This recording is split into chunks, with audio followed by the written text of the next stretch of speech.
Hello, എല്ലാവർക്കും ജ്യോതിസ് കിച്ചണിലേക്ക് സ്വാഗതം. ഇന്ന് നല്ല ടേസ്റ്റായിട്ട് വയറൊക്കെ നല്ലോണം ഫില്ലിംഗ് ആയിട്ട് ഉണ്ടാകുന്ന ഒരു ബ്രെഡിൻ്റെ റെസിപ്പിയാണ്. ഈവനിങ് സ്നാക്കായിട്ട് കുട്ടികൾക്ക് കഴിക്കാവുന്നതാണ് കേട്ടോ. നല്ല ടേസ്റ്റാണ്. അപ്പോൾ ഇതെങ്ങനെയാണ് ഉണ്ടാക്കാൻ നോക്കാം. ആദ്യം തന്നെ ഞാൻ ഉരുളക്കിഴങ്ങ് എടുത്തിട്ടുണ്ട്. ഒരു 7 ഉരുളക്കിഴങ്ങ് ചെറുത് എടുത്തിട്ടുണ്ട് കേട്ടോ. ഇത് നല്ലോണം ഒന്ന് വേവിച്ചിട്ടുള്ളതാണ്. എന്നിട്ട് തൊലി കളഞ്ഞെടുക്കുക. വേവിക്കുമ്പോൾ നമ്മളിങ്ങനെ വലിയ ഉരുളക്കിഴങ്ങൊക്കെ മുറിച്ചിട്ടിട്ട് വേവിക്കുമ്പോൾ അതിൻ്റെ ഉള്ളിലേക്കൊക്കെ വെള്ളം കയറും. ഇത് അങ്ങനെ തന്നെ ഇട്ടിട്ട് എടുത്തിട്ടുള്ളതാണ് കേട്ടോ. ഉൾവശം വേവണം, പക്ഷേ ഇങ്ങനെ വല്ലാതെ ഇങ്ങനെ കുഴഞ്ഞിട്ടുള്ള രീതിയിലാവരുത്. കാരണം നമ്മളിത് വഴട്ടണം കാര്യങ്ങളൊന്നുമില്ല. അപ്പോൾ അതാ ഈ ഒരു രീതിക്ക് വേണം നമ്മൾ വേവിച്ചെടുക്കാം കേട്ടോ. ഞാനൊരു 2-3 വിസിൽ അത്രയാണ് വേവിച്ചെടുത്തിട്ടുള്ളത്. ഇനി ഈ ഉരുളക്കിഴങ്ങ് നമുക്ക് നല്ലോണം ഒന്ന് ഉടച്ചെടുക്കണം കേട്ടോ. കഷ്ണങ്ങൾ കുറച്ചൊക്കെ ഉണ്ടെങ്കിലും കുഴപ്പമില്ല, എന്നാലും നമ്മൾ കൈ വെച്ചിട്ട് നല്ലോണം ഒന്ന് ഉടച്ചെടുക്കുക. അപ്പോൾ ഇത് ഉടച്ചെടുത്തതിന് ശേഷം നമുക്കിതിലേക്ക് മുഴുവനായിട്ട് ഉടച്ചെടുത്തിട്ടുണ്ട്. ഈ ഒരു രീതിയിലാണ് കേട്ടോ നമുക്ക് വേണ്ടത്. ഇനി നമുക്ക് ഇതിലേക്ക് സവോള ചേർത്ത് കൊടുക്കുന്നുണ്ട്. വലിയ സവോളയാണെന്നുണ്ടെങ്കിൽ ഒരെണ്ണം ചേർത്ത് കൊടുക്കുക. അതല്ല ചെറുതാണെന്നുണ്ടെങ്കിൽ നമുക്കൊരു 2 വരെ ചേർക്കാം കേട്ടോ. എന്നിട്ട് നമുക്ക് ഇത് തീരെ പൊടിയായിട്ട് അരിയണേ. കാരണം എന്താ വെച്ചാൽ നമ്മൾ വഴട്ടാത്തത് കൊണ്ട് തന്നെ നമുക്കിതിങ്ങനെ കടിക്കാനായിട്ട് കിട്ടും. അപ്പോൾ ഒരുപാട് വലുത് ഇഷ്ടമില്ല എന്നുണ്ടെങ്കിൽ ചെറുതാക്കി അരിയുക. ഇനി ഇതിലേക്ക് 1 ടീസ്പൂൺ ചിക്കൻ മസാല, അതുപോലെ തന്നെ കുറച്ച് മുളക് പൊടിയും മഞ്ഞൾപ്പൊടിയും ചേർത്ത് കൊടുത്തിട്ടുണ്ട്. ആവശ്യത്തിനുള്ള ഉപ്പും കൂടി ചേർത്ത് കൊടുക്കുക. പച്ചമുളക് വേണം എന്നുള്ളവർക്ക് പച്ചമുളക് ചേർത്ത് കൊടുക്കുക കേട്ടോ. ഞാൻ കുട്ടികൾക്കായിട്ടാണ് ഉണ്ടാക്കണം. അപ്പോൾ ഇങ്ങനെ കടിക്കുമ്പോൾ അത് നല്ല എരിവുള്ള പച്ചമുളക് ഉണ്ടായിരുന്നു, അപ്പോൾ അതുകൊണ്ട് ഞാനത് ചേർത്തിട്ടില്ല. ഇനി ഇത് നമുക്ക് നല്ലോണം മിക്സ് ചെയ്തെടുക്കാം. പിന്നെ ചാറ്റ് മസാലയൊക്കെ ഇഷ്ടമുള്ളവർക്ക് ഈ ചിക്കൻ മസാല ഒന്ന് ഒഴിവാക്കിയിട്ട് ചാറ്റ് മസാലയൊക്കെ ചേർക്കാം കേട്ടോ. അത് വേറെ തന്നെ ടേസ്റ്റാണ്. അപ്പോൾ നമ്മൾ ഈ പാനിപൂരിയും ഇതൊക്കെ കഴിക്കുന്ന ആ ഒരു ഫ്ലേവറും ടേസ്റ്റൊക്കെ വരും കേട്ടോ. അപ്പോൾ ഞാനത് ചേർത്തിട്ടില്ല. പിന്നെ മല്ലിയിലയും പുതിനയിലയൊക്കെ അരിഞ്ഞിടണം എന്നുണ്ടെങ്കിൽ അതും കൂടി അരിഞ്ഞിടുക. പിന്നെ മസാലയിലൊക്കെ വേണമെന്നുണ്ടെങ്കിൽ മാറ്റങ്ങളൊക്കെ വരുത്താം കേട്ടോ. ഇങ്ങനെ തന്നെ നല്ല ടേസ്റ്റാണ്. അപ്പോൾ ഞാൻ നല്ലോണം കുഴച്ചതിന് ശേഷം മാറ്റി വെച്ചിട്ടുണ്ട്. ഇനി നമുക്കിതിലേക്ക് ഒരു ഗ്രീൻ ചട്നി ഉണ്ടാക്കണം, നമുക്ക് ബ്രെഡിൽ തേക്കാനായിട്ട്. അപ്പോൾ ചീഞ്ചട്ടി വെച്ചിട്ട് അതിലേക്ക് കുറച്ച് എണ്ണ ഒഴിച്ച് കൊടുത്തിട്ടുണ്ട്. വെളിച്ചെണ്ണയോ ഓയിലോ ഏതാച്ചാൽ എടുക്കാം. ഇനി നെയ്യ് വേണ്ടവർക്ക് നെയ്യും എടുക്കാം കേട്ടോ. പക്ഷേ ടേസ്റ്റിൽ നെയ്യാവുമ്പോൾ കുട്ടികൾക്കൊക്കെ ഇഷ്ടമാണെങ്കിൽ നമുക്കതും ചേർത്ത് കൊടുക്കാം. ഇനി ഇതിലേക്ക് ഒരു ടേബിൾ സ്പൂൺ നമ്മൾ ഉഴുന്ന് ചേർത്ത് കൊടുത്തിട്ടുണ്ട് കേട്ടോ. കുറച്ചധികം ഉഴുന്ന് ചേർത്ത് കൊടുത്തിട്ടുണ്ട്. ഇനി ഈ ഉഴുന്നിനോട് ഇഷ്ടമില്ല എന്നുണ്ടെങ്കിൽ അതിലേക്ക് നമ്മുടെ നിലക്കടല ഉണ്ടല്ലോ, അത് ചേർത്ത് കൊടുക്കാം കേട്ടോ. ഇനി ഇതിലേക്ക് 2 വെളുത്തുള്ളിയും 1 പച്ചമുളകും എടുത്തിട്ടുണ്ട്. പച്ചമുളക് നല്ല എരിവുള്ളതുകൊണ്ടാണ് 1 പച്ചമുളക് എടുത്തിട്ടോ. ഇനി എന്താ പറയുക, സവോള ചേർത്ത് കൊടുത്തിട്ടുണ്ട്. ഒരു ചെറിയ സവോള അരിഞ്ഞ് അതും ചേർത്ത് കൊടുത്തിട്ടുണ്ട്. ഇത് വഴണ്ട് വരുമ്പോൾ ഒരു പിടി നാളികേരം ചേർത്ത് കൊടുത്തിട്ടുണ്ട് കേട്ടോ. ഇനി ഇത് നമുക്ക് നല്ലോണം ഒന്ന് വഴറ്റിയെടുക്കണം. കറിവേപ്പിലയൊക്കെ വേണമെന്ന് ഉള്ളവർക്ക് ചേർത്ത് കൊടുക്കാം.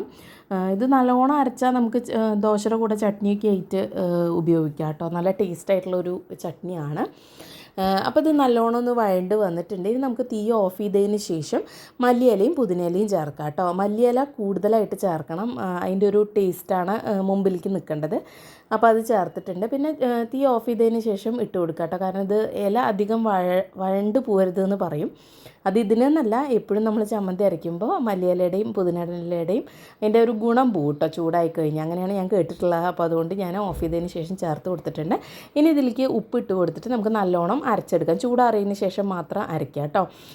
കുറച്ച് വെള്ളം ഒഴിച്ചിട്ട് മാത്രം അരയ്ക്കുക. ഈ ഒരു രീതിയിൽ, ഈ ഒരു പരുവത്തിലാണ് അരഞ്ഞു വരേണ്ടത്. ഒരുപാട് പേസ്റ്റ് ആവരുത്. ഇനി നമുക്ക് ബ്രെഡ് എടുത്തിട്ടുണ്ട്. ബ്രെഡിൽ ഈ ചമ്മന്തി ആദ്യം തേച്ച് കൊടുക്കാം. സൈഡ് കളയണം എന്നുണ്ടെങ്കിൽ അത് കളയാം കേട്ടോ. ഞാൻ ബ്രെഡിൻ്റെ സൈഡൊന്നും കളഞ്ഞിട്ടില്ല.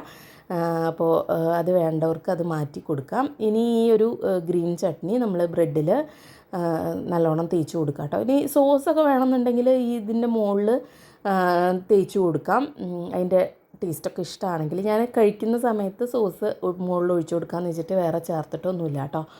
അപ്പോൾ ഈ ഗ്രീൻ ചട്നിയുടെ മുകളിൽ നമുക്ക് ഈ ഉണ്ടാക്കി വെച്ചിട്ടുള്ള ഉരുളക്കിഴങ്ങ് വെച്ച് കൊടുക്കാം. ഇനി നമുക്ക് വേണമെന്നുണ്ടെങ്കിൽ ഈ ഉരുളക്കിഴങ്ങ് വെച്ചിട്ട് വേറൊരു ബ്രെഡും കൊണ്ട് നമുക്ക് മൂടിയിട്ട് വേണമെന്നുണ്ടെങ്കിൽ നമുക്ക് അത് ചൂടാക്കി എടുത്തിട്ട് അങ്ങനെ കഴിക്കാം കേട്ടോ. ഞാനിതിൻ്റെ മുകളിൽ വേറെ ബ്രെഡ് വെക്കണില്ല, ഇങ്ങനെ ചെയ്യുന്നുള്ളൂ കേട്ടോ. ഇനി ഇത് ചൂടാക്കി എടുക്കുകയാണ് ചെയ്യണത്. അങ്ങനെ നമുക്ക് എല്ലാ ബ്രെഡും അങ്ങനെ ചെയ്തെടുക്കാം കേട്ടോ. പിന്നെ അതുപോലെ തന്നെ ഇങ്ങനെ നമ്മൾ ബ്രെഡിൻ്റെ മുകളിൽ ഈ ഗ്രീൻ ചട്നി തേച്ച് ഈ ഉരുളക്കിഴങ്ങ് വെച്ചതിന് ശേഷം നമുക്ക് വേണമെന്നുണ്ടെങ്കിൽ മുട്ടയിലൊന്ന് മുക്കിയതിന് ശേഷം പിന്നെ ബ്രെഡ് പൊടിയിൽ ഒന്ന് കോട്ട് ചെയ്തിട്ട് ഫ്രൈ ചെയ്തെടുക്കുക. അത് വേറൊരു രീതിയാണ് കേട്ടോ. അത് നല്ല ടേസ്റ്റാണ്. പക്ഷേ ഓയിലിൽ ഫ്രൈ ചെയ്യേണ്ടെന്ന് വെച്ചിട്ടാണ് ഞാൻ ഇങ്ങനെ ചൂടാക്കി എടുക്കാമെന്ന് വിചാരിക്കുന്നു കേട്ടോ. അപ്പോൾ അതെല്ലാം റെഡിയാക്കി വെച്ചതിന് ശേഷം ഞാൻ ഒരു ദോശക്കല്ലിൽ കുറച്ച് എണ്ണ ഒന്ന് ഇങ്ങനെ തേച്ച് കൊടുത്തിട്ടുണ്ട്. ഇനി നമ്മൾ എന്താ പറയുക, തേച്ചിട്ടുള്ള മസാല തേച്ചിട്ടില്ല ആ ഭാഗം താഴേക്കാക്കിയിട്ട് നമ്മളൊന്ന് ചൂടാക്കി എടുക്കുക. രണ്ട് ഭാഗം ചൂടാക്കുന്നുണ്ട്, പക്ഷേ ആദ്യം തന്നെ നമ്മൾ ഈ വശം ചൂടാക്കുകയാണെങ്കിൽ തിരിച്ചിടുന്ന സമയത്ത് എന്താ പറയുക, ചിലപ്പോൾ ഫില്ലിങ് ഒന്നിങ്ങനെ പോവും. അപ്പോൾ അതുകൊണ്ടാണ് ആദ്യം തന്നെ ആ ഭാഗം മൊരിയിച്ചെടുക്കുക കേട്ടോ. മൊരിയിച്ചെടുത്തിട്ട് നമ്മൾ തിരിച്ചിടുമ്പോൾ കുഴപ്പമൊന്നും വരില്ല, അത് അനങ്ങുമൊന്നുമില്ല കേട്ടോ. പിന്നെ നമ്മൾ ഈ ബ്രെഡിൻ്റെ മുകളിൽ തിരിച്ചിടുന്നതിന് മുമ്പായിട്ട് നെയ്യോ ഓയിലോ എന്തെങ്കിലും ഒന്ന് തേച്ച് കൊടുത്തതിന് ശേഷം തിരിച്ചിട്ട് കൊടുക്കുക. നല്ലോണം ഈ നമ്മുടെ ഉരുളക്കിഴങ്ങിൻ്റെ ഭാഗം നല്ലോണം മുരിഞ്ഞ് കഴിഞ്ഞാൽ നല്ല ടേസ്റ്റാണ്. ഉരുളക്കിഴങ്ങ് ഫ്രൈ ആയി കഴിഞ്ഞാൽ ഉണ്ടാവുന്ന ഒരു ടേസ്റ്റ് ഉണ്ടല്ലോ, അങ്ങനെ ഉണ്ടാവും കേട്ടോ. പിന്നെ ഇത് ചൂടോടുകൂടി കഴിക്കുമ്പോഴാണ് കുറച്ചും കൂടി ടേസ്റ്റ്. പിന്നെ നമ്മൾ ഈ ഫില്ലിങ് വയ്ക്കുമ്പോൾ ബ്രെഡ് പൊട്ടാതെ നോക്കുക കേട്ടോ. അപ്പോൾ അങ്ങനെ എല്ലാം നമ്മൾ റെഡിയാക്കി എടുത്തിട്ടുണ്ട്. ഇങ്ങനെ മേലേക്ക് വെച്ചാലും കുഴപ്പമൊന്നുമില്ല, പക്ഷെ ചൂടോടുകൂടി കഴിക്കുമ്പോൾ ആ ബ്രെഡിൻ്റെ ആ ഒരു ക്രിസ്പിയൊക്കെ നല്ലോണം ഉണ്ടാവും കേട്ടോ. അപ്പോൾ അതേപോലെ സോസൊക്കെ ഒഴിച്ച് കഴിക്കാം, നല്ല ടേസ്റ്റാണ്. കുട്ടികൾക്കൊക്കെ ആകുമ്പോൾ ഇത് നാലാക്കി മുറിച്ച് കൊടുത്താൽ അവർക്കിങ്ങനെ കഴിക്കാൻ കുറച്ചും കൂടി ഈസി ആയിരിക്കും. അപ്പോൾ എന്തായാലും നല്ല ടേസ്റ്റ് ആയിട്ടുള്ള ഒരു റെസിപ്പിയാണ്, കുട്ടികൾക്ക് ഉണ്ടാക്കി കൊടുക്കുക, വയറ് നല്ല ഫില്ലിംഗ് ആയിരിക്കും കേട്ടോ.